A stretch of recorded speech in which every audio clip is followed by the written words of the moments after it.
All is right in the world. Rich Rodriguez is back in Morgantown, West Virginia, and we're continuing to count down the power conference teams from least likely to most likely to be able to compete for a national title in 2025.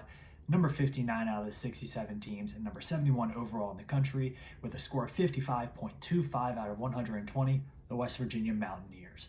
For Regime Plus, you have to have faith in Rich Rodriguez as a winning coach to get these guys ready to go. I have it at 0.75 out of 1. Even though they have so much turnover on the roster, Rich Rodriguez has been able to do more with less for decades in college football. You have to have faith in him to do a good job, at least getting his guys ready to play this season.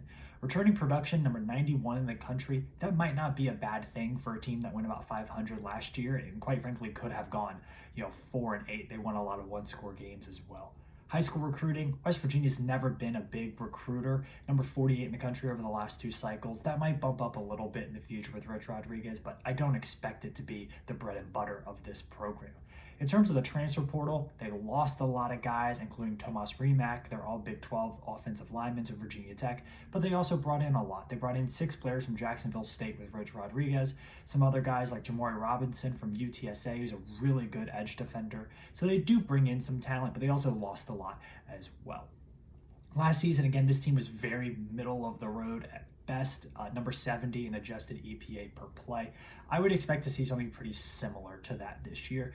For market expectations, they're at number 68 in the country. This is not a team that's expected to compete in a really, really crowded Big 12. I would expect them to finish in the bottom 3 or bottom 4 this season.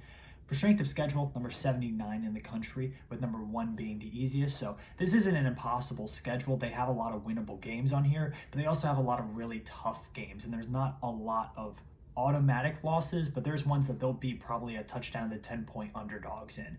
So the Rich Rodriguez is going to bring a lot of energy to this program, but they lost their offensive line coach, Matt Moore, to Virginia Tech. They lost a lot of their offensive linemen, especially their young ones, to the portal. And they also have a lot of players that are going to need to play big-time minutes coming from the G5 to the Power 4 level. And for some guys that works, and for some guys, it just flat out does not. So a lot of unknowns with West Virginia. They could be a bowl team, but I would definitely expect this to be a year 0 building year for the Mountaineers.